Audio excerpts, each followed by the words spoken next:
Welcome to the Blue Collar Nation podcast, the podcast dedicated to making the lives of home service professionals better. Now join Eric and Larry to talk about all things home service. Oh, it's Larry and Eric from Super Tech University. We are live here on the Super Profit Community, and we're excited to be here today. Eric, how are you? I'm great. We're having a blizzard. Finally. We haven't had any snow this year, lowest ever. So glad Eric's that right out of Salt Lake, Utah in the mountains, and he's been quite dry. very dry. Very dry. But not today. We're supposed to get 3 to 4 feet this before Saturday. So, Good. And I'm coming out in a week or two, so hopefully there'll be a ton of snow. there you go. All right. Absolutely. So hang on, we'll tell everybody why I'm coming out because we have retreats. If anybody's interested in going to a business retreat or wants information about it, please put some comments. We'd love to share it with you. We get about a dozen companies that come out. March 5th and 6th, Ogden, Utah. Ogden, Utah. We get a lot of people, and it's a lot of one-on-one, not one-on-one coaching. What would you call it, Eric? Describe it more specifically. Small group. So usually 20 people or fewer. And no rah-rah, no motivation. Everybody there is already motivated if they flew out. So we just sit down and work on building our skills for managing and owning businesses. It's really what we do. And we've been doing it for over a year now. We have a group in Southern California and a group in Utah, and we meet 4 times a year. And it's been really great. And it's really rewarding for you and I. And Katie Harris, who wrote the book with me, she's our co-instructor. That's awesome. The companies are very much more profitable than when they started coming. It's benefiting them dramatically. The feedback we get is wonderful.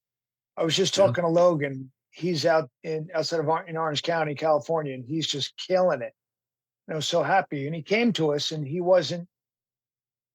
I don't know if I was struggling. I wasn't struggling, but he wasn't going where he wanted to go with it. I think that's probably the best way to put it. Exactly. Yeah. Just like a lot of us, we get kind of stagnant and need a little help to get to the next level. Yeah. So, and that's what this does. So if anybody's interested, put a comment and we can share some information with you. And Eric, what's the topic today? I only posted it 4 or 5 times. You tell me.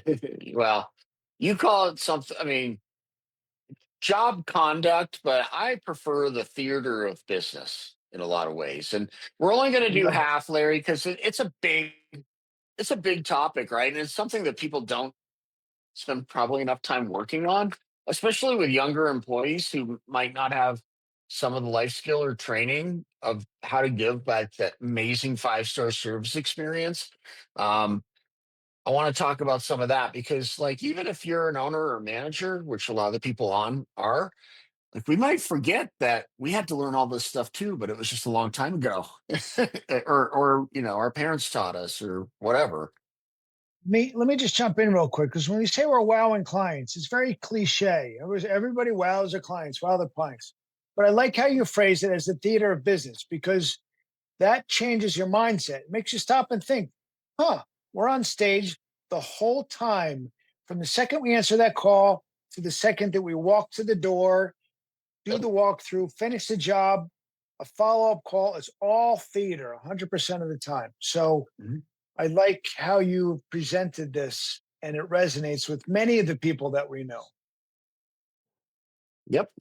So yeah, let me get into that a little bit. We're gonna go through half this week and half next, Larry. So basically, we're gonna take from when we're getting dispatched to go to a call to the point where we're gonna enter the house, and then after next week we'll do once we're in the house and what happens there, right? So this is up to the point where we enter the front door, right? So first thing is you got to have a pre-arrival checklist of some sort, right? Like most of us are winging that. I don't want to wing that, and I certainly don't want to wing that with people who don't have a ton of experience doing this. My 20, 22, 23 year olds, right? Like I want them to do the same thing every time. This is part of the theater, right? What does an actor or an actress have? A script and lines, and they read them, right? So System over and over and over.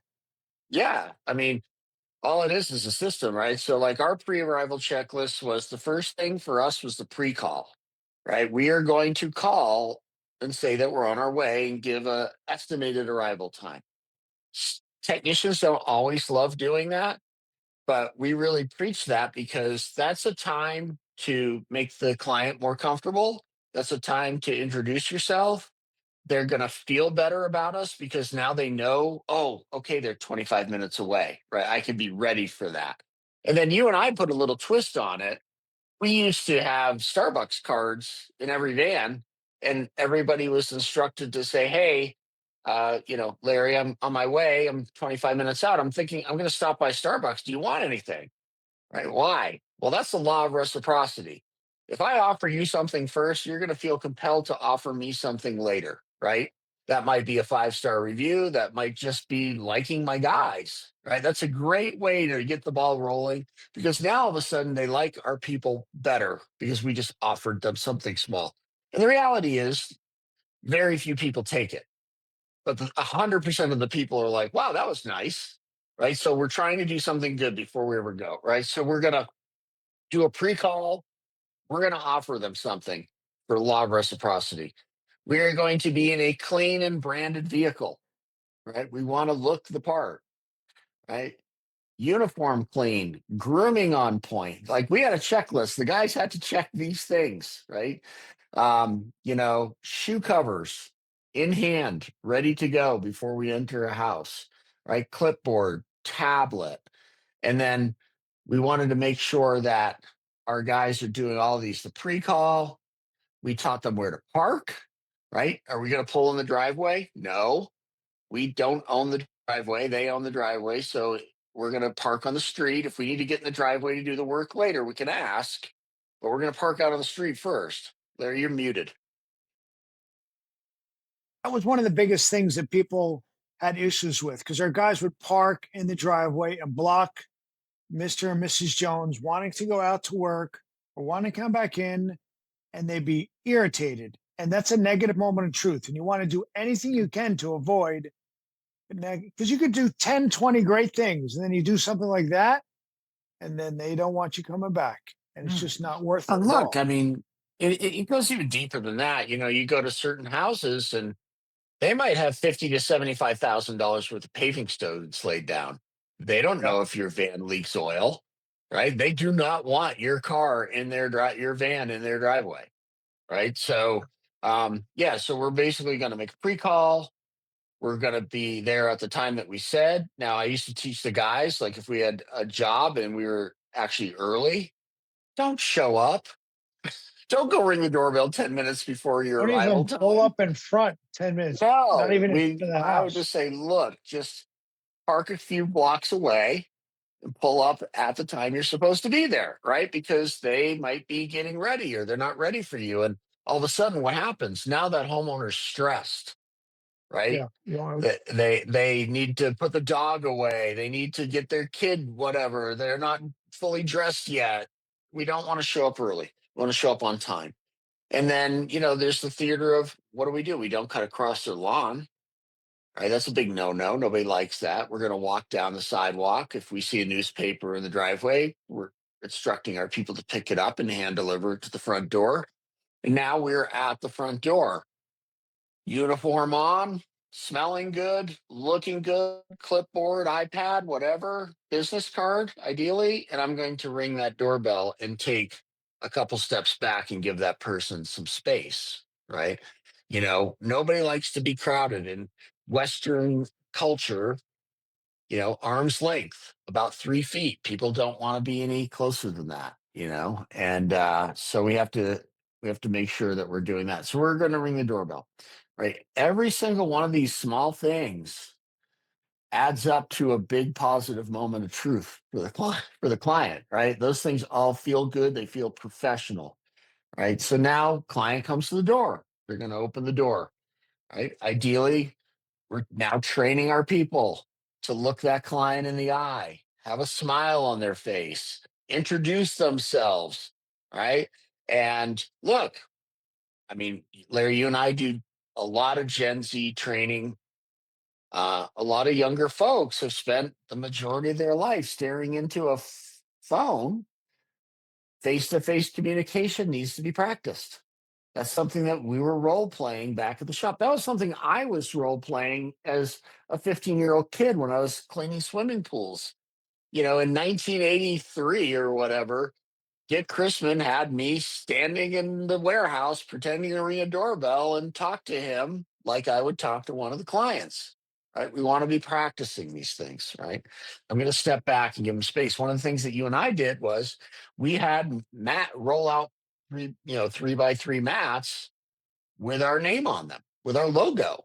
So the guys would roll out a logo mat, stand on that mat because logo facing the client, because when we put our shoe covers on, we want to show them that we're actually standing on the mat and not on the dirt or the concrete or whatever, right?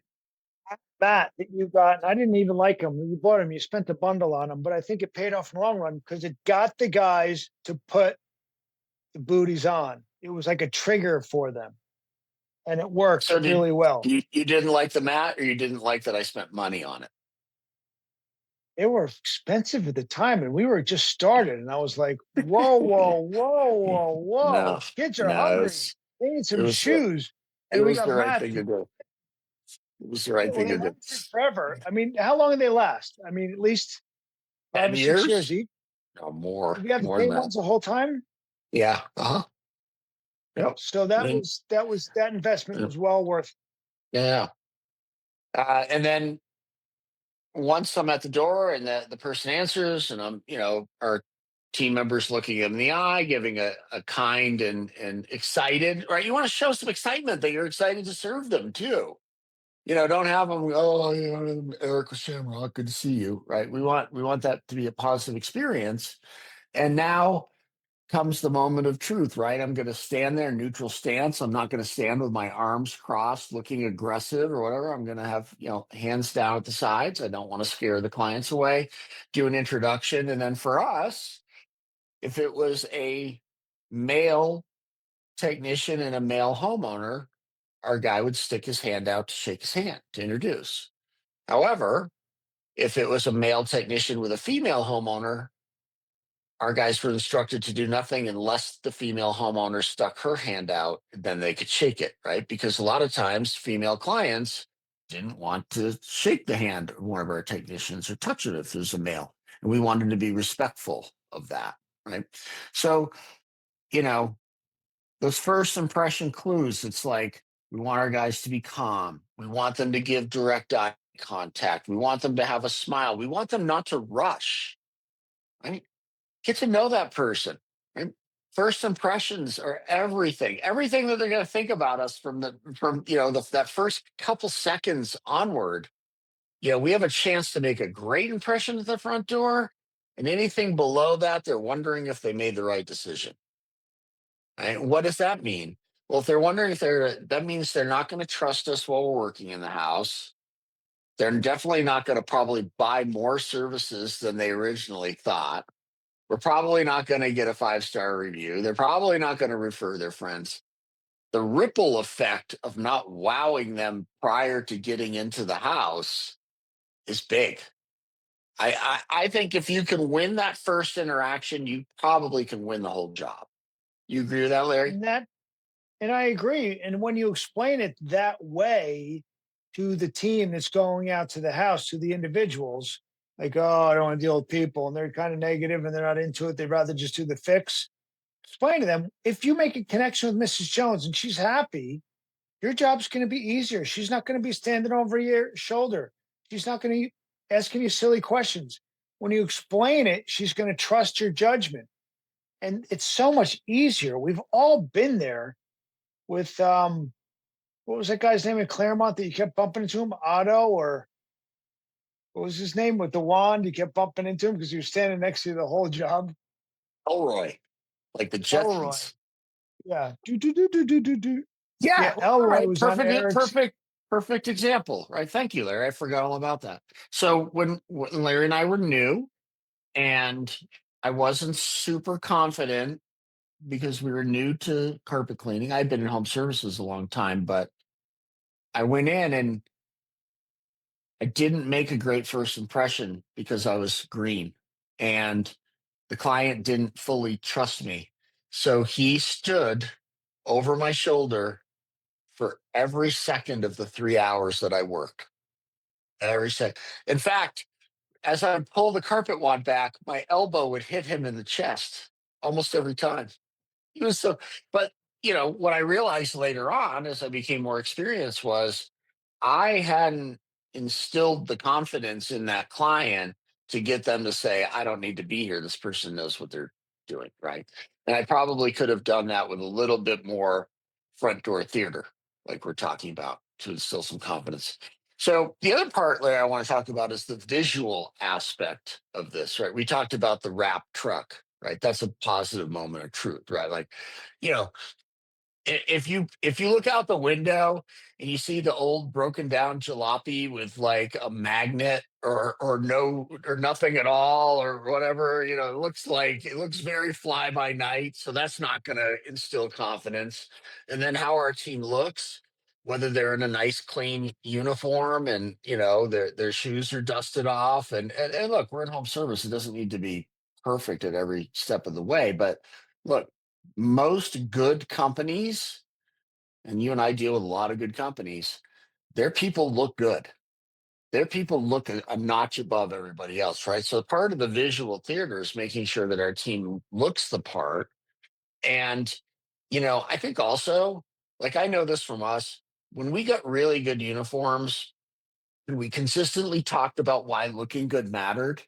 I remember I used to get calls from team members. They'd be at the gas station to see our competitors, and they'd call me up and be like, "Boss, I'm at the mobile station, and you ought to see this guy, and you ought to see with their uniforms, or they don't even have uniforms." What did we do? We got them to be proud of working for us, right? And that's half the battle, right? That means they want to be there. So, I think we have to make sure that as we, with the shoe covers and the mats and, our look and our vehicles, all of those things add up to creating a great service experience for that client. And then the last thing, Larry, because I know we try to keep these short on Tuesdays, but the last thing is I think it's a critical moment, and I learned this fast. So, like a lot of times when you go introduce yourself and everything seems good, right? And then that homeowner just kind of turns around and starts walking to whatever they want to show the technician. That's a great way to let the homeowner know that they're in complete control of their home, right? So that we would instruct everybody to say, "Oh, excuse me, Larry, is it okay if I enter the home?" Right? Opposed to just going, right? Just that little action of asking if it's okay to enter lets that person know that they're in charge, it's their house, and you recognize and appreciate that fact. Like I think that little one thing, just asking permission to come in, is huge. And not many people do it. It is. I used to tell our guys all the time, Larry, in meetings. You remember this? I'd be like, "Guys, look, this is their home, not our job site. We have made zero mortgage payments on this house. Right? Like, don't forget whose place this is. Just because we're going to be working here for a while doesn't mean that we're in complete control."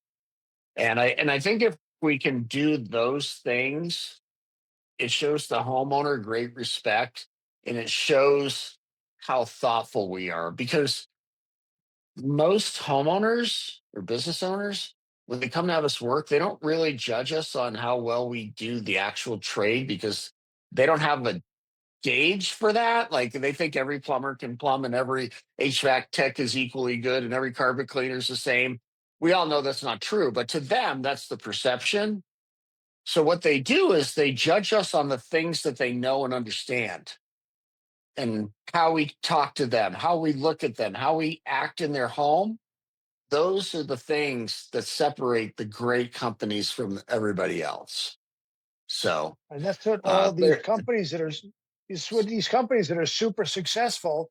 They have the phone ringing on a regular basis. They get a lot of repeats and referrals and the reviews They're training these skills. Yeah. And this is what we have found helps the most. I mean, we have a client that all he did was focus on this for the whole year. And he's near Christina and Roderick. He's in Colorado in Greeley. All he did was focus on this 100% was his service and the theater business, and he doubled his business. Maybe not doubled, 80%. He did amazing. And it's something that can change your business by focusing on training these things. Yeah. And we got to keep the lights on here at SuperTech University. So a short plug, SuperTech University trains these skills. I mean, you could focus on your team every single day and give them a lesson like Eric does with SuperTech University on how to do these things, how to do the theater business, having the confidence to do it, having the procedures, policies, and how to make it happen, how to have a system. You could do that like Eric did years ago and like we do right now, but you might as well just get a membership at SuperTech University, get your team up to speed. And there's my plug for SuperTech. And it's wonderful to see everybody as yourself, Eric. And it's nice to see everybody that came in today. Thank you for listening to the Blue Collar Nation podcast. For more information about Eric and Larry and SuperTech University, please visit us at supertechu.com. That is supertechu, the letter U.com.